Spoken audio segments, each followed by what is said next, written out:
I mean, that's one way of dating the episode. That's fair. It is one way of dating the episode. Listen, listen. I am a professional. I know we're definitely supposed to date these episodes. That's what professional podcasters do.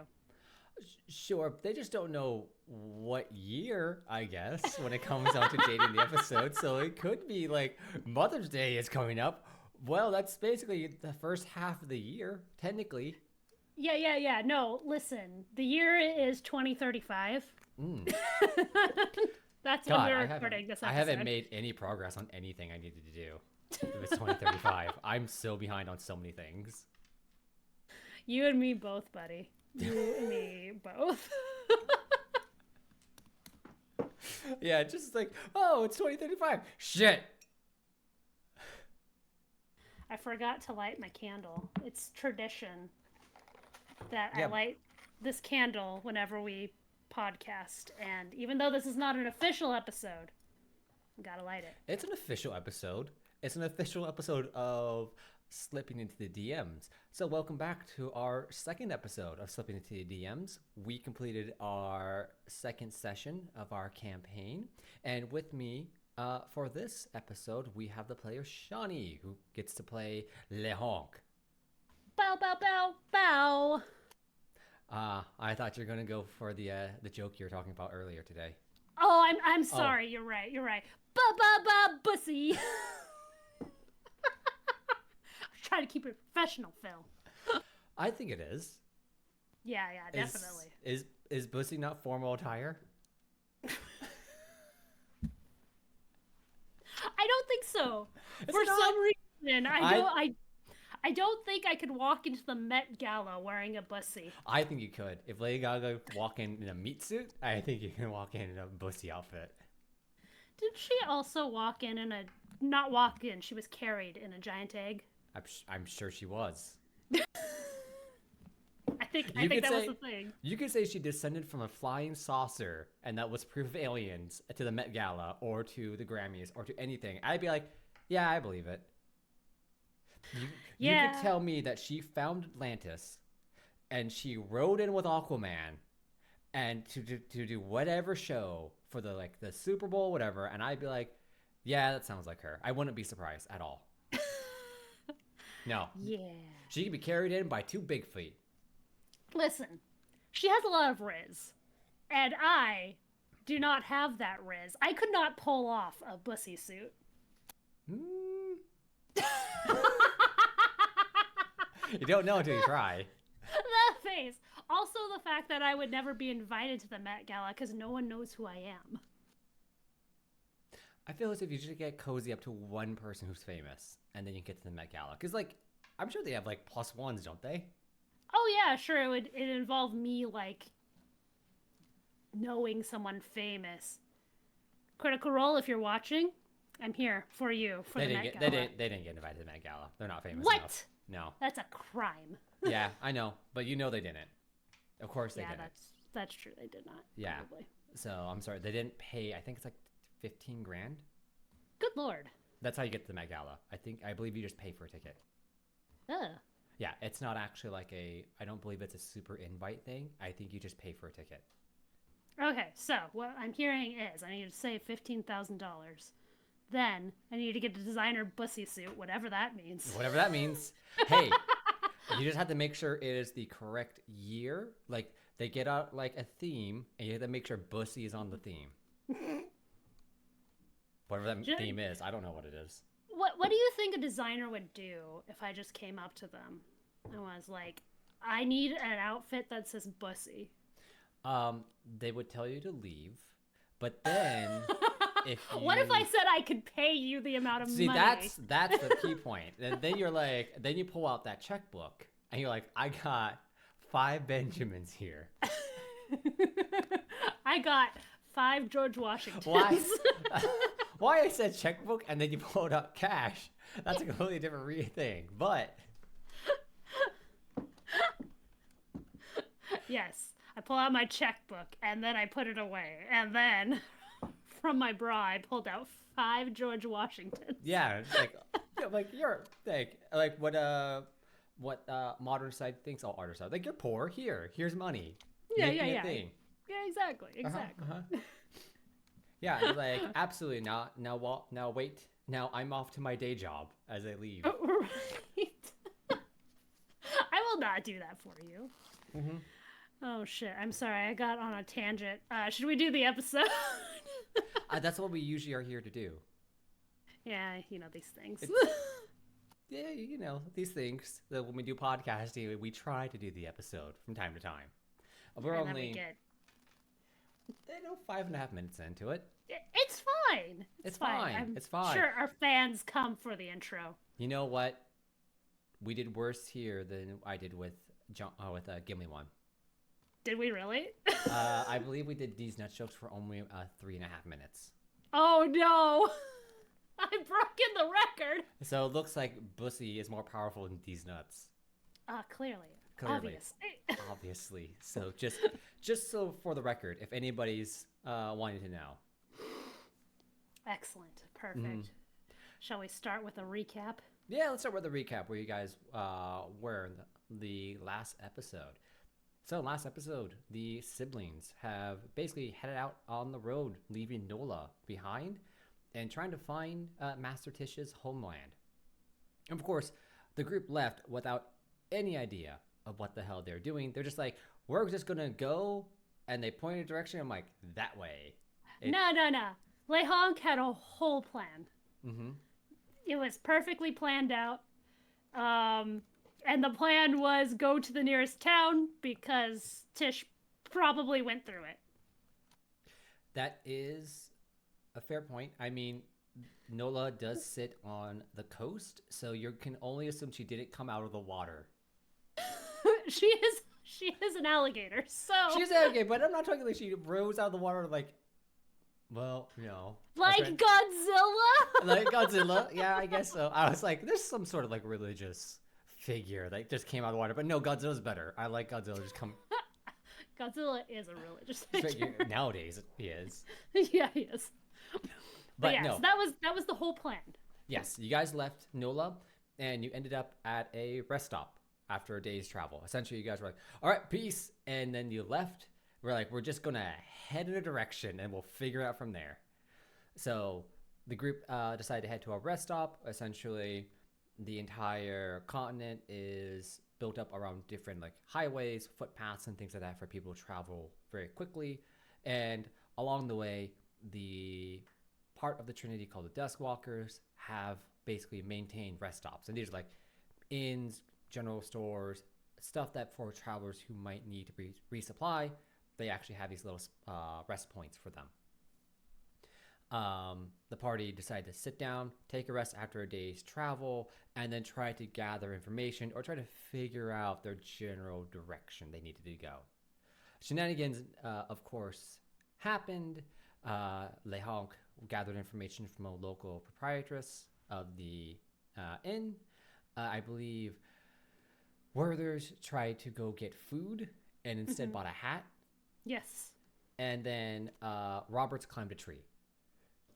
He tends to do that. I've noticed. Tree climbing tends to be his evening, like smoking a cigarette. Maybe it's his hobby. I'm not 100% sure. He's definitely, out of the three of us, I think the most like stoically, traditionally sad about losing Trish.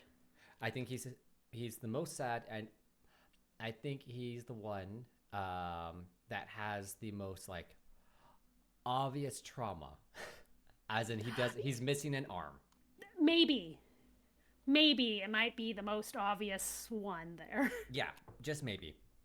So the group gathered information, and you also researched Tish's diary to figure out where she came from, and you figured out that she came from a village deep in the forest north of Nola, that she had work done there, and she figured out that Nola at the time was a small fishing hamlet, and she wanted to settle down near the coast. And so she traveled south to Nola, and that the town you're looking for, that she was originally there, was deep in the forest with a bunch of forest critters, small folk, as you may be.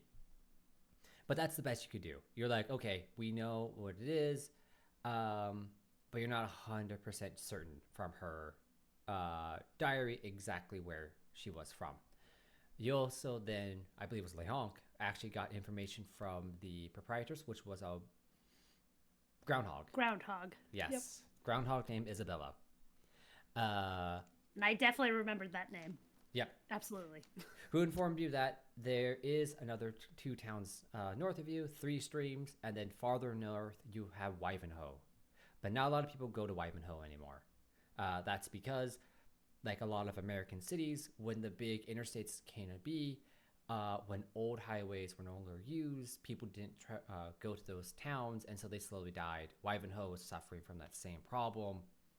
People aren't traveling for commerce through Ivanhoe so they can get money, and slowly that town has been dying off. You also were given tales of a haunted forest surrounding Ivanhoe where skeletons come to life, and so a lot of people don't like heading to Ivanhoe because of that spooky tale. There's skeletons in them woods. Yeah, exactly. Skeletons in the woods. A lot of merchants just don't like heading through the woods to Ivanhoe. But after that point, after shenanigans, I believe a Foxy Grandpa hat was bought, and we had a discussion about the design of said Foxy Grandpa. Yeah, the Foxier's is gauche, Mm-hmm. but the mudflap girl, who happens to be a silver fox on the back of the hat, is classy. Classy. So, Werther's bought that for Old Man, stuck on Old Man's head, and so Old Man now wears a Foxy Grandpa hat. The party, after resting at the rest stop, headed for another day's travel to 3 streams north of the rest stop, and before you got there halfway through in a very large meadow clearing, you guys got to see more merchants set up as people kind of stop and gawked at a variety of deer who are off in the distance from the road, and the dusk walkers were monitoring it so that those deer didn't come close to you guys. Sorry, I'm giggling because who was it that wanted to go ride the deer? Was that was that Gimli one or was that Fry? I think it was Gimli one. I think so too. But I chose deer because, when you think of dangerous animals, you think of wolves and bears, so on and so forth. But deer are actually they are opportunistic carnivores. They will straight up eat small animals. Oh God, yeah, I didn't even think about that. Oh yeah, that's why they're dangerous in your guys' world. They will straight up eat small birds, eggs, and small mammals. So when it was suggested that we go approach these carnivorous deer, were you quickly behind the DM screen looking up enemies with stats for us to basically fight? Yeah. So that was kind of the intention of oh, deer we think are really peaceful. If you're smaller than the deer will straight up eat you. They'll just trample you and take your goodness. Yeah, they will eat smaller animals. So that's kind of the fun part about them is that oh, they're so peaceful. Nope, that's because we're just as big as them and they don't like messing with us. If you're smaller than them, they will eat you. That's horrible. Yeah, exactly.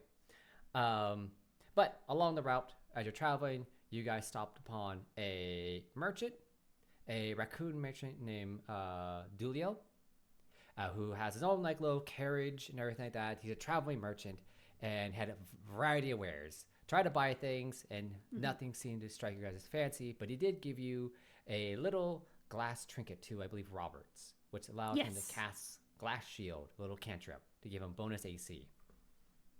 And after a little bit of going back and forth, and obviously the players were very suspicious of a free item they get.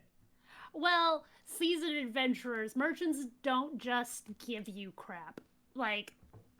It's not what they do. So Oh, yeah. Also, I think we're just a suspicious party in general. It's fair. So the party examined that little trinket you're given, and you realize that while the glass shard that's wrapped around in this pendant does actually cast that cantrip, you guys found out that the rope that makes the chain that it dangles from is actually wired so that Dulio knows where you guys are. So Gonna track us. Essentially, yeah. Dulio was always supposed to be. You guys called it, I believe, in the episode that Dulio is just going to show up every so often. Goddamn Tom Nook, motherfucker. Hey, someone has to be. Someone has to sell the party.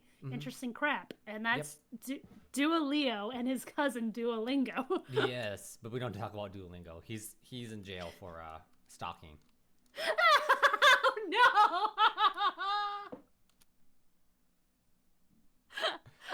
That's hilarious.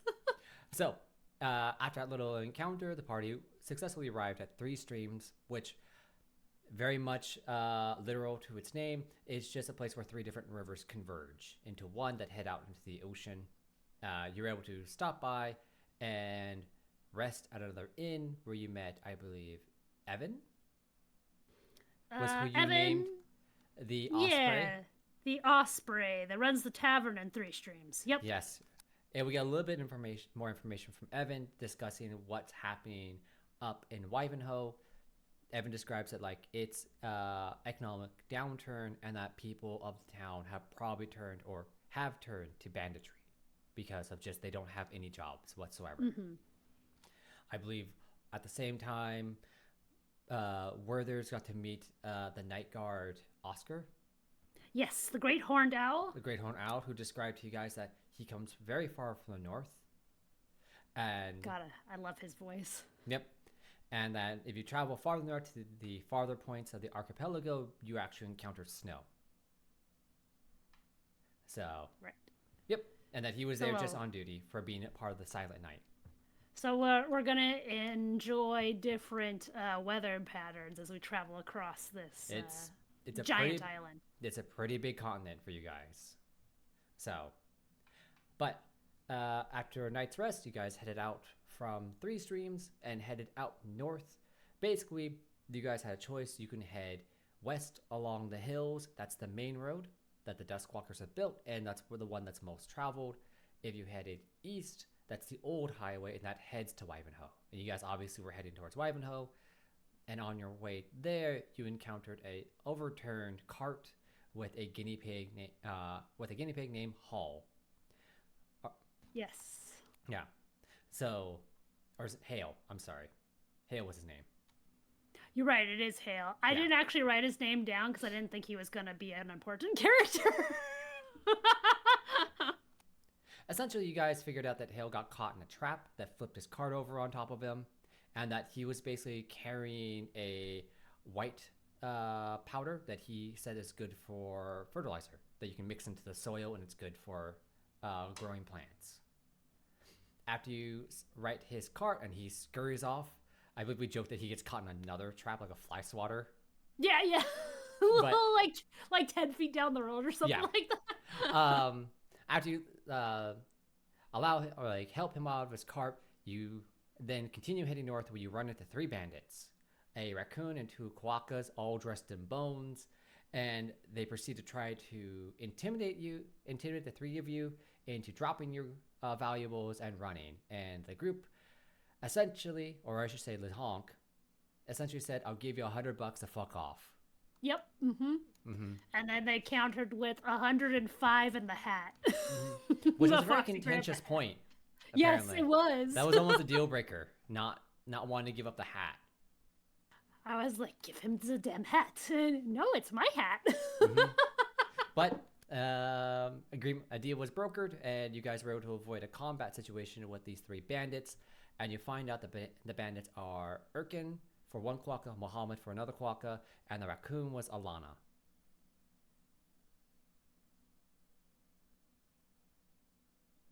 I'm definitely not writing down the names I forgot to write down from last session. No, definitely not. No. That's not why that awkward silence was there. Yeah. Professionals. Professional.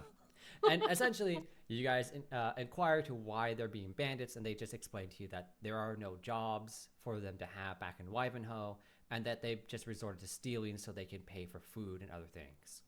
But giving them essentially, I believe we equaled it out to like $100,000 Yeah. to something like bugger that. off. They happily agree to lead you back to Wivenhoe to talk to Alana's grandfather and to see if you guys can find any traces or footsteps that Tish had left during her journey there.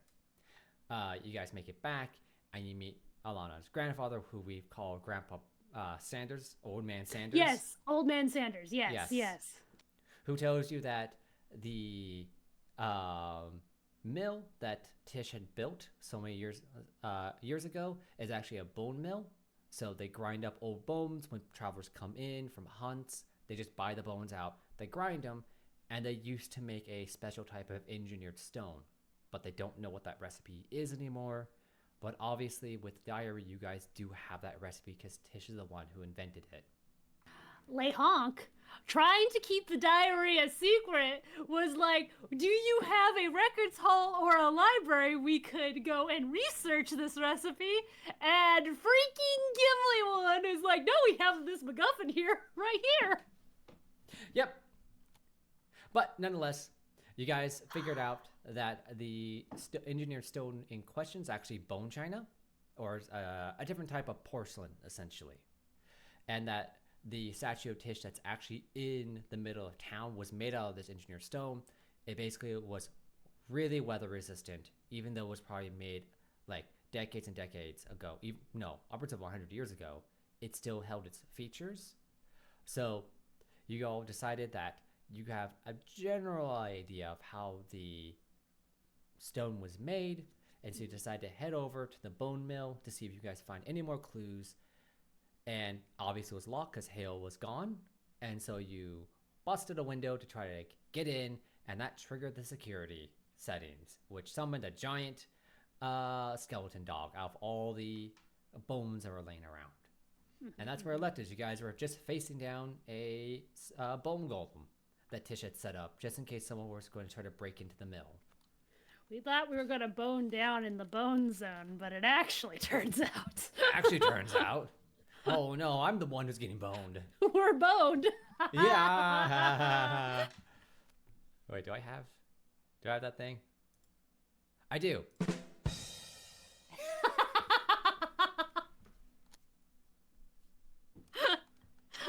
I'm so happy. There you go. But that's basically the recap from last session. So it's a lot of you guys traveling, trying to do investigations to figure out where the hell is your next step while traveling, and trying to follow in Tish's footsteps. Yeah, it was fun. I liked exploring the people at the rest stop. I think we spent an hour just fucking around at the rest stop. Yeah, sounds about right.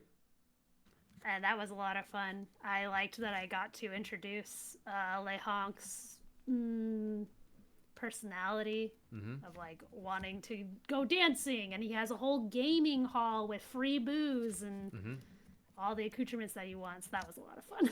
Sure. Yeah. You guys spent a lot just in the world this time. You guys actually avoided combat. Obviously the bandits were a combat scene you guys could have done. But you just bought them off, fuck it. Yeah, so that whole scene, because here's my thinking. We're seasoned adventurers, right? We've gone on our grand adventure. We're retired. We're happy-ish, besides our, adoptive mother recently dying. Right. And so I was my mindset was, bandits? Are you fucking kidding me? That's nothing. That's...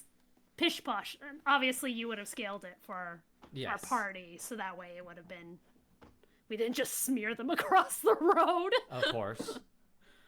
But that was kind of my whole mindset. And then when we actually got accosted, he was I kind of picked up the hints from our info gathering, hey, these are actually just super desperate and hungry people. Oh sorry, the camera flickered for a moment there. Oh. That's okay. Is most interested in my story, I picked up the little information lore bits that's oh, these are actually just super desperate and hungry people. And I'm trying to play Le Honk as a nice guy generally. Sure. And he's I don't want to beat up poor people. That sounds not good and not heroic. Right? That doesn't sound good. Yeah. So I'm like, well, I need money. I have like 500 gold. I'll give them 20 of it. What the hell does he care? So I would like you to know that so you gave them 25 gold, which is a huge amount of money, and so I did the math. With 25 gold, you can buy 147,000 bricks. Damn it, they needed 147,001 to build that awesome city hall they were wanting. Yeah, yeah. So that's how Shoot. much money you gave them. Like, oh, you want to build a bunch of houses? Here. Here. Which I always, whenever I'm playing these things, convert gold into dollars. So Sure. in my mind, I was giving them $20, which I guess was also Lehonk's mind as well. Yeah, well, it's hard to like wrap it that like, oh, how much is, let's say, a bed at like a decent inn? It's like it's 1 silver or something like that, which is 1/10 of a gold. So it's like if you compare that to like, let's say, any hotel in modern day, like a nice hotel is like $100. So like Yeah, one so gold a is silver. 1,000. Yeah, silver is about $100. So yeah, one gold is $1,000. Like that's a decent way of like doing it, but still, it's just like, oh, that's a lot of money or something like that Yeah. nature. So it was funny that my fuck up ended up being like a really cool moment of like, I'm just giving him $20, and you're like, no, you just gave him $100,000. I was Yeah, like, it's a huge amount. oh. Where like normal non-adventure people maybe have a gold saved up, maybe. Maybe if they really scrimp. If they really scrimp, they might have a gold saved, and so like just you hand off 25, it's like, ooh. Yeah. So, which I was just like, well, that was my screw up, but we'll just make that into a personality. Sure. What the fuck does what does Lehonk care? He's gonna go on more adventures, probably make 100 gold a pop. Yeah. So I mean, meh. that's the disconnect between commoners and adventurers. Whereas like adventurers make oodles and oodles of money being adventurers. I mean, you take the risk. Because it's dangerous. Yeah, but a commoner is like, oh, I made 3 copper today. It's and like, that's a good day for me. that's a good day. I made a silver piece in a week. Like, that's a huge amount of money. Like, that's a decent wage for them. So it's like, when you toss gold around or platinum around, it's just crazy. Yeah. So that's why when you said, let me tell you what you've done, you've done a like critical 34 success or something like that. Yeah, it's just like I said, you just gave them $100 to tell them to fuck off, and they're like, yeah, sure, we can do that. Yeah. So very much like, yeah, if you're gonna toss like gold out to poor people, they'll definitely listen to you. Like that's, Yeah. I think, a reasonable exception or expectation. And so, as like the older brother of the group, right? Because that's how we're kind of playing Lehonk, is he's the level 11, has spent the most time with Trish. He's like, let me give you some brotherly advice. I've just given you an investment. Invest back into your town. Don't fucking waste it. Sure. Well, while we're on the topic of Lehawk, why don't we go through, like, I asked everyone the same thing. Sure. So what is the inspiration, or how did you make Lehawk?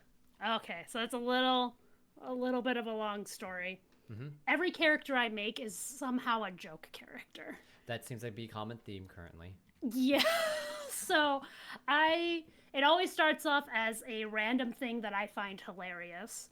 And I found Bird Barian hilarious. I don't know why, just a bird that is very angry. Sure. And so what's the most angry bird that you can think of? A goose, obviously. Obviously. And then it just kind of devolved from there. And then so that was just kind of like background character from our other campaigns. If my character died, I was going to pull out the Bird Barian. Yep. And then once we started this campaign, you're like, oh, here's the background. Your character is going to be someone who has already gone through their grand adventure. They have gone off, they have trained, they have gone through their trauma, they defeated the big bad guy, and now they are retired and have met their mentor, whatever Tish has taught them. And they're relatively happy. And so I was like, I turned to you and said, I want to play Kratos from the new God of War games. Yeah, you want to or be Dad of War. Yeah, I wanted to be Dad of War. Sure, So sure. that is how Le Honk kind of came into being. Is that, well, minus the son. As far as I know, Le Honk does not have any children. As far as I know. As far as I know, too. Yeah.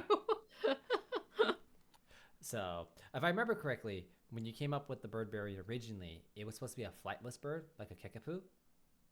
Yes, yeah, I The wanted joke to play was, Kickapoo because it was so cute. well, it was that, and it was like you triggered my fight or flight response, and then unfortunately for you, I cannot fly. I cannot fly. Yeah, yeah. That was the joke. And then that went from that, and well, then it was like the character had a Xena scream. Oh God, yeah, that's right. I forgot about that. And then it slowly morphed into Le Honk Jacques as we know today, with the goose and the honking instead, and the bad French Canadian accent. I would like to honk. Yes. See, my characters go through a myriad of designs. Sure. Obviously. Sure. That's how they come like fleshed out, right? Mm-hmm. It always starts off as a joke, but I do generally try to play my characters as like real people. Right. So whenever I make a character, I go through a list of like, what's his favorite food? What's his favorite color? What does he hate? Who does he love? Well, what are his parents' names? Yeah, well, we're on the topic of that. So you've actually played, this is actually our 4th campaign. Mm-hmm. Yeah, that we played as a group together. You've played Jackson, you've played Tia, Taryn, and now Jacques. Yes. So let's go through that because I did it with the Gimli one. So excellent. Jackson was your first character that you ever got to play. We were playing the Starfinder system at the time. So he was a Vesk, which is a lizard man for those who are not familiar. And he played a soldier, so a very fighting type. I think at level 1 I had an 18 strength or something like that. Yeah. But a 6 intelligence. Yeah. So I remember that because the way we built those characters was we made terrible choice. Like, not terrible. The way that it was, the stats were rolled were really unfortunate because we had all awful stats and we did not know how to play that game. Yep. And didn't realize you can get upgrades to the stats. Nope, because Starfinder was a myriad of frickin' items. There was an item for everything in the Starfinder system. To be fair, Pathfinder has everything too. That is true. But generally, in Pathfinder, there's nothing that you can improve your stats on, as far as I'm aware. That's a fair point. But yeah, we were not very good as far as stats wise, but I personally made Jackson very good at fighting. That was the only thing he was good at. And I think on average, I did like 70 damage a hit. Something of that nature. I mean, Starfinder numbers get a little whack, especially Starfinder First Edition gets really wacky with its numbers. And yeah, what I remember with Jackson, we used to joke that he turned people into blood pudding with every hit. Yeah, so he was a very happy person if you were a part of his inner circle, a person that he considered his friend. Sure. If you are not, and you did something to hurt him or his friends, that could be as simple as calling his best friend Aunt a name. You ended up as blood pudding on the floor. Sure. So, not necessarily a very heroic guy. I believe in that first campaign, none of us played heroic characters. No, not at all. Self-centered, self-absorbed characters in general. So, yeah, that was a fun campaign. And Jackson was a very fun character who appeared, I think, in our second campaign, where you played Tia this time. Yes. She is a drow. Were we also playing Starfinder at We were that still point? playing, yeah. Yeah, and she was witch warper. She She's was a witch warper and an operative mix. Yes, that's what it was, multi-classed. She was multi-classed. Yep. And she was somebody who had a very dark backstory, which I'm happy I played that, but I don't think I would recommend that for my own personal play style because it got really depressing to play. Oh yeah. Like her family betrayed her and sold her into sex slavery, essentially. Sure. Yep. Very, very dark backstory, and it was very fun, but not something I would do again. No, it's not for everybody. Yeah. But she was trying to be like very sexy and very smooth, and I am not sexy or smooth in that sort of sense. Okay, I can be sexy sometimes, just not the way she was trying to. Oh, sure. Promiscuous, that's the word. Oh, okay. Yeah, that's probably a better term for it. Yeah. I'm not blushing, you're blushing. Shut up. I'm out of focus. I don't know what you're talking about. Oh, let's move on to Taryn. Oh, okay. Yeah, we move on to Taryn. So That's when we switched over to Pathfinder, yeah? yes. And Taryn is a leshy plant monster shaped like an otter. And I wanted to play him as very trusting of people. Very, what you tell him, he will just automatically believe. He won't even question it. Sure. Naive to the world. And he was a lot of fun. Something that happened with him that I didn't anticipate was I played him so naive that he really didn't take responsibility for his actions. I mean, yeah. So he ended up being a little bit maybe more selfish than I wanted to play him. Right. So yeah, he was an interesting character. I think there's a lot of like very fun moments. I think there's a lot of fun moments with all your previous characters that were very funny. Taryn's one that comes to mind is the heist scene where you had to like get something without ever causing violence, and Taryn's like, "Please, Papa doesn't feed me." yeah, that's Because right. you're rummaging through the trash.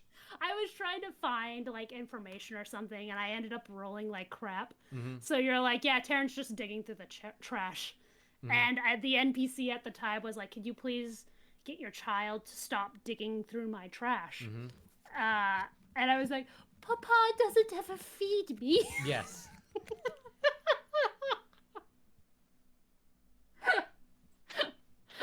Oh my god, I love playing all my characters. I really try and do unique, fun twists on all of the ideas I come up with. Sure. I mean, as I was speaking with Gimli one in the previous one, we've kind of taken some of like Starfinder, Pathfinder stuff, and we just kind of hucked it out the window for our own sakes because we find it a lot funnier to like make something new and something that's uniquely ours. And what's even more fun is whenever we brought on a new person for a guest thing, and then we said a piece of lore that was canon in our world, they would just be like, "Excuse you, what?" What? Something that comes to mind, I think we had, the Vesks. In our world, the Vesks love sandwiches. They love sandwiches for whatever reason. I know why. We know why. I know why I made that joke and why it stuck. Because my previous character, Jaxum, ended up becoming Emperor of Vesk Prime because we failed to stop the assassination of the previous. So, what's even funnier, that joke is even farther back. Oh, was it really? It's when Jackson's first introduced in campaign 2. He discusses the difference. He discusses how you can get a grinder, a hoagie, a sub, a torpedo, this, that, and one of the characters says, "Isn't that all the same sandwich?" And then he shushes someone and says, "No, we don't say that since the last sandwich war." That's right. Since the last sandwich war of like, I think we made it like 1947 or something like that. Where like the Vesk went to war over what sandwich was the best, and now all sandwiches just exist. Yes, all sandwiches are equal. We must protect the sandwiches. Yeah, apparently we made sandwiches, and then we made Demoratosh's like symbol also bread. So for any of you hardcore Starfinder fans, just remember the Vesk. They love sandwiches and bread. They love sandwiches and bread, and they call the was it the Panthar? Panthar? Yeah, Panther. They call them Polonies. Yeah. Isn't the planet name Polonus? Polonus. But apparently we made a joke that Jackson doesn't know how to pronounce that, so he calls them Polonies. Yeah, the Polonus. Because let's see if I can do this. Hi, I'm Jackson, and I am the representative of the Polonies. Yep. Yep, that was basically it. That was Jackson in a nutshell. God, I love him. I think out of all my characters, my two favorites is obviously your first child you love the most. So Jackson was my favorite, and then second was Terran, because he was just a lot of carefree fun to play. Oh yeah, of course. So, but now we're on Lehonk, and we'll see how he plays for this next one and whatnot. Yes. So I'm excited to see what you guys get to uncover. I've been going back and forth if I want to do time skips in this campaign, really? where you guys aren't going to be traveling from each exact place because it's so big that I'm like, oh well, a month or two has passed and you guys have been traveling and this is the next chapter in the story. Instead of playing out each single day. Yeah, I've been kind of like, let's see. It might like skip a little bit of time after each arc, and then you play out every day in the arc, and then the next arc takes place some other time, and now it's fall, and you guys have been traveling. Yeah, that kind of makes sense in my head because I think you described this island as like, size, like if we were to take, let's say Lehonk as the average animal size, which is about 3 feet. Right. To him, this island is about the size of Japan. Yeah. I think is what you said. About that point. That's just the general gist of the size comparison. So like, it would take a while to travel this entire and continent. like Lehonk is a flying animal, so I think he could probably travel like the entire continent if he was just to get up, fly, and go in probably about a month or so ish. But that would leave behind Timaeus. Yeah. Or Dread Pirate Roberts, as he's known. That also is like the fact that that's you going to one known destination versus like the idea was that you guys are investigating and trying to hunt down clues. So it's hinders your progress significantly because you're having to go to one place or the other. So it's those things. That slows us down. And the diary, I think we said she died at 150 years old. Something of nature, yeah. So it's got to be at least probably about 120 years worth of entries if we. So you guys only know like 150 because that's generally when she arrived in NOLA. She arrived like 115 years ago. So she's older than what she like her grand jubilee or her arrival is. She's older than 150. Yeah, you guys aren't quite sure her exact age. The diary does give you a hint, but the calendar she uses, I didn't explain it, but I always assume the calendar she uses in the diary doesn't match your guys' our known small folk calendar. Yeah, so it's hard to pinpoint what a year is in the diary. Yeah, and furthermore, if we were to visit, what's a popular city? Los Angeles. 120 years ago. It's gonna look way different than what it does now, right? So. Exactly. So that's kind of the idea. Is that I'm thinking you guys will probably like have little time skips to like your next destination because it's assumed that the party kind of works and moves on to the next point, and that like okay, here's the next clue. So we don't have to like do that, or downtime scenes in between arcs would be in the entire time span of travel. So basically, this entire time that you guys are in, anything can happen in a downtime scene. It doesn't matter. So you guys can do anything you want. Months might have passed, or weeks in between travels. Right. So we could, in theory, go back to Wivenhoe and visit them or whatever. Sure. Especially, I know that's more open to Lehonk and Werther's Since you both can fly. We can both fly. Yes. But I suppose we could justify Timaeus going back to a city because he just runs through the trees. Yeah. So that's 100% a possibility too. So the campaign, I don't know exactly how long, because you guys do have lifespans and things. People get older. Right. It's anywhere from about, I'm imagining, 30 years to probably 50 years as far as like traveling the continent and finding all the clues and whatnot. It'll take a while. Yeah. But our journey can't take 120 years because all of us will be dead. Sure. So that's always a big question on that one, is how long it's going to take for you guys to figure out where to go. So that's something I've been considering too. So yes, I'm very excited. So we always, this is a bad habit, or maybe a good habit in our campaigns. We always, I don't want to use the word glomp, fascinate over a character that you have no idea was going to be an important character. Sure. Do you think any of us are going to do that this campaign? And if so, what character that we've been introduced to so far? So the question is, in the last campaign, who was that? That's a good question. Who you guys kind of like stuck to, and you're like, this person's the one we all kind of like, and this NPC. So well, I'm not sure that happened in the last campaign too much.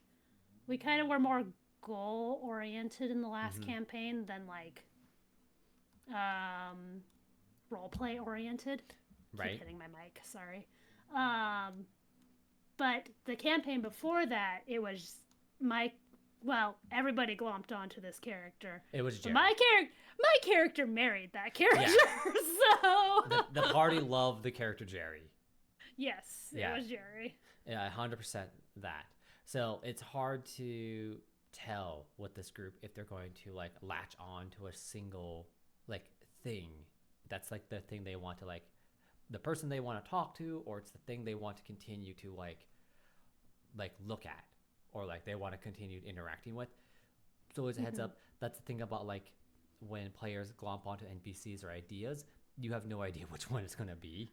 Yeah. Well, I'll give you a little hint from where Lehonk is standing, if you want. Sure. But peek behind the screen.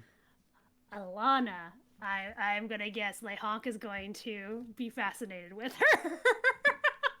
The poor raccoon woman? Yes! And not the way he was fascinated with Isabel, which is where we black screen and what happened. Sure. More of a like, you are a poor young adult who's had a tragic thing happen to you, much like me in my youth. So I'm going to mentor you whether you like it or not. I could have swore that the person you guys would like to continue to interact with was going to be Oscar, the owl. Oh, Oscar! I can honestly see Werther's going back and spending more time with Oscar. Sure. Yeah, those are the ones. And usually it's just because I make a funny joke with the character. Like Oscar has a funny way of speaking. So it reminds me of Miss Doubtfire. Yes. Yeah. Ooh, hello. Yes. Yeah. It's a sing-songy type of speaking. A voice. Yeah. So it's usually that type of joke that comes along with it. Jerry's was because he didn't talk originally. And because you guys were introduced to Ginny, who was another rat folk that you guys met, who was Tia's spotter during a sniper mission. And at that campaign, I didn't tell you this, and I probably should have. But I was determined to have a girlfriend or a boyfriend with an NPC. Sure. So that came out pretty quickly. Yeah. You said, here is this rat folk, and in my mind, you're like, she's a regular ass rat folk. And I was like, no, she's really cute, actually. No, okay then, yeah. Um, because originally, when Ginny had started showing up more often and things like that, because she was supposed to be kind of like a lead up character into who you needed to talk to, which was Floki. Floki. Sorry, I was like Clay, like Floki. Yeah, Clay was the family name. Floki Clay. Yep. Floki Clay. You had to talk to Floki. I was thinking he's Major Clay was his original, because Yes. that was his title was Major. Yeah. But Floki, so Ginny was kind of supposed to be your stepping stone to get to Floki, but then you guys kind of latched onto her, and then she was actually Because of my super secret NPC mission. yeah, and she was actually jokingly designed after the shrew from Zootopia. Yes. Yeah. That was the Where she kind of was the joke. You show up on the day of my daughter's wedding. Of course, that was the entire joke. And then Jerry was supposed to be someone you never talked to, that he was always a little bit out of earshot. And so, but then Gimme One gave him a voice. Yes. Mm-hmm. Yeah. And you were like, oh no, Ginny, she's married, so she can't be your girlfriend. And I was like, I don't think so. I think she can. I think she can. And I will also take her husband too. Thank you. And then the joke became, because that joke was Jerry can't, he's a terrible shot because the entire Clay family were all gangsters and used guns, but Jerry couldn't. Mm-hmm. And so that was kind of the joke. But he was a doctor, was also the joke. Yeah. So we had like off-screen joked that Jenny got into this big like gang war or something and like collapsed in Jerry's like clinic, and that's how they met. That's how they met. And then that's when the party decided to latch on Jerry, and then we built more stuff because they just kept giving Jerry more skills. Kept just rolling, and he just became this like James Bond-esque character, but with a bow and arrow. Yeah, so he was supposed to, so eventually, because the joke was he can't fire a gun because he doesn't know how to, because he used a bow his entire life. Yes. And because what it was is that, I remember this, there was a rescue mission where you guys had to get picked up by your ship, and you guys were getting gunfire, and Jerry was giving you cover fire but using a bow instead. Yes. And the joke was that he meddled in college. That's right. I thought it was like he was Olympian. No, he meddled in college. That's what it was. When he went to go to a medical school. Was that the same mission that we were supposed to have a flare gun to call our ship over? Yes, Tia had the flare gun, and you guys got caught by the captain of the ship. Yeah, you guys got caught by the Corpse Commandos. That's what they were called. Yes, that's what it was. And it was Delta. He was Captain Delta. Yes. And he was the head of the Corpse Commandos. And essentially, you guys wandered in to the bridge where he was and all his group was, and you guys got caught in a fight. Fuck. And Delta was a boss that was too high a level for you guys at the time. He was very much you're not supposed to fight this character because he will kill all of you, because he's extremely dangerous. And then we decided to fight him. You decided to try to fight him, and it wasn't work. And then, essentially, the idea was you're supposed to send a flare, and then your guys' ship would come and pick you up because it was a rescue mission. That was the thing. Not got captured, which was Fry's original character. And you guys were like, okay, get not, shoot the flare, and then you can go get picked up, and you guys can take off so you guys don't get captured. Well, you guys got in the fight, and another character, Willie, decided to leap out or teleport out of the ship. Out of the ship without getting the flare gun from Tia. I should say, this is where we got one of those moments where when you do something, you should always confirm with the DM or the before you do a said thing. Instead of just saying, I teleport out of the ship. If I were to teleport, I'm in a window. If I were to teleport outside of this window, would I land safely? Then you could say, no, you would drop 120 feet. It was 300 because it was a huge ship, which are 300 feet tall. And it was, we go by the rule of chunky salsa, which is if you take an action that would reduce your character to the consistency of chunky salsa, there is no HP, there is no nothing. You just die. That is just like a dead. So if you jump 300 feet with no parachute, No supplies, no nothing. You die. There's no like, I'll roll hit points and you might survive. No, it's a dead. You're dead. Would you consider falling 300 feet reducing yourself to chunky salsa? Well, by the rules, it's like every 10 feet a D. No. So in Starfighter, I think it was every 10 feet, it's a D6 of damage. So that's Something 30 like that, D6 yeah. of damage. I think in Pathfinder, it's every 5 feet you take like a set flat amount of damage. Yeah, it's a lot kinder in Pathfinder than it is in Starfinder. But I don't think it is because it's like you like it's like, oh, after your height, if you drop farther than that, you take like a 6 damage, and then from this point it's like 20, then 50, then 100. It's like straight up you will get, there's no chance you will, if it hits you die. You will die. Yeah. So that was hilarious. Yeah. From my standpoint, because it wasn't my character. Yeah, it was that, and then it was like multiple other things that NPC just kept popping up with different things. He became the ship's psychiatrist. Yes, this is Jerry. Yep. Yep, Jerry became the ship's psychiatrist, and then you find out that he has connections to another gang, that he's actually an adopted son of a gang lord. Yes. And that's why he fits in so well. Like, he melds in so well into the Floki gang, or the Clay family, and all these other things. And that he tried to escape gang life, and he just came back right back into it. He went to school to escape the gang life, and the gang life found him. Yeah, basically, that's all it was. And you find out that I believe he was like called the Ghost of the Spike down in Absalon. Yes. Yeah, and he was like, "My God, my boyfriend is the coolest," and he's like, "No, I'm not." I was like, "Oh, I'm sorry. You're still really cool, though. I'm sorry." Because you are. he was I joke, because Gimli made a character called the Murder Hobo, a literal assassin named the Murder Hobo, and I jokingly made it that Jerry was actually a student of the Murder Hobo. Yes, that was amazing. So I think Alana is gonna become Lehonk's like. You found ward? Your Atreus? Yeah, my ward. Yeah. Oh, okay. Like, you found your boy to dad. Yeah. Your boy to dad. Girl. Girl. But I don't know. I guess I should ask, how old is she? Because I imagined her as like a young 21-ish. Yeah, young is the best way to put it. Okay. Yeah. So she's like, I would say she's not a child. Late teens, early 20s. Okay. So enough where she is old enough to take into consideration that they need money and food, so she's going to become a bandit, but young enough to think that she's invincible enough to just attack people and take money from people.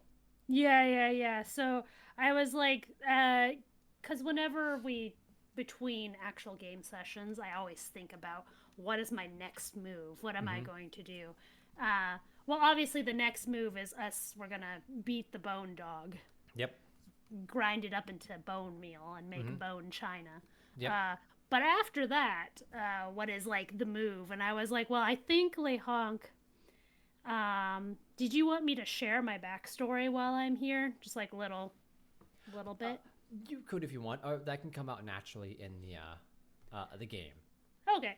I'll let it come out naturally in the game then. But he experienced trauma as a young adult, and is kind of like, I experienced trauma as a young adult and did not deal with it in a healthy way. But this young person is right in front of me, and I have the tools that Tish has taught me. Maybe I can teach some to her and be a positive influence on her life. Yeah, that'd be fun.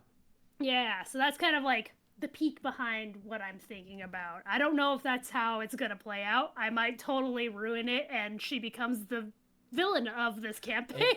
Isn't that the entire thing about being a parent? Yeah, I did say I wanted to play Dad of War, so... Yeah, isn't that the entire idea of being a parent? Like, well, holding a child, like, well, you could win a Nobel Prize, or you could be Hitler. I'm not quite sure. Yeah. You could become the new Ted Bundy, or you could cure cancer. I don't know. Who knows? Well, I'm going to set you on the world shot. Yeah, exactly.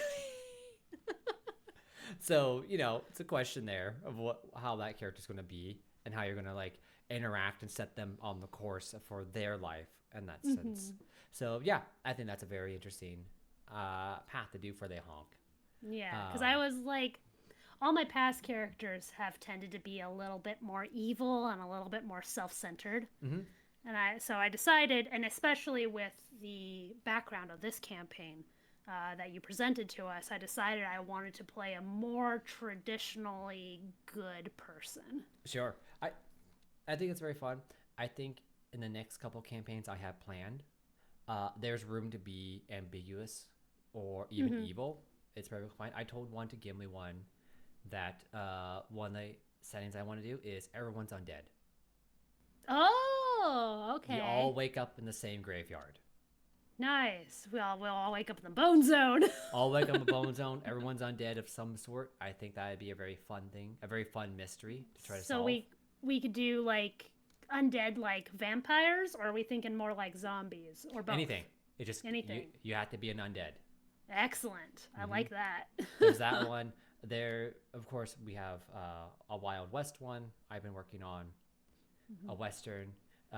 Another one I think it'd be very fun is I've always wanted to do was the reverse Indiana Jones. Oh, where we take treasures and bring them back to their I want to say natural environment, their culture. The natural culture. I think that'd be a really fun one to do, especially with Starfinder 2E coming out.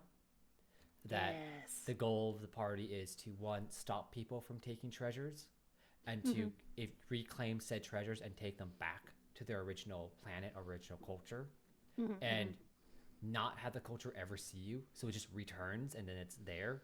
Yes, so yes. Kind of like a Star Trek no contact. Yeah. Very Prime Directive, where they can't know that you guys returned it. So it just kind of reappears and that's it. So there's that one. And then the one I thought of that would be really fun is the escape a Eldritch God's dream. Oh, yes. We're all trapped in an Eldritch God's dream and we have to escape it. Yep. That's another fun one. So I have a couple campaigns after this one. I think it'd be very fun to play. If we want to keep going. Yeah. We always say at the end of our campaigns, if you want to take a break or something, go ahead. Always there. But we've always come back for more, so maybe that says more about us. Yeah, I don't know. So, but with that, we've been jabbering on for an hour now. So I think that's a fun place to close it out for right now. Excellent. I have actually a fun place to close it out on. What's that? May I describe my backup character in case Lehonk dies? Oh, please. Okay. So here's the joke. Everybody knows it's gonna get a little political. Not too bad though. Everybody knows President Trump has been doing tariffs against a lot of different countries, and he wanted to tweet out to hang tough, as in don't sell your stocks. He misspelled it and said Hank Tough. And that is the name of my backup character. He's Hank Tough. If we're in this campaign, he is a naked mole rat. And whatever, I haven't picked out his class yet, but whatever class that he's going to be when he does his magical girl transformation, he's going to grow a big, luscious beard. And depending on the mood, the type of beard is going to change. And that's where we'll end it. Yeah, we'll end it with Hank Tough. Hank Tough, guys. Well, on that one, thank you all for watching and tuning in.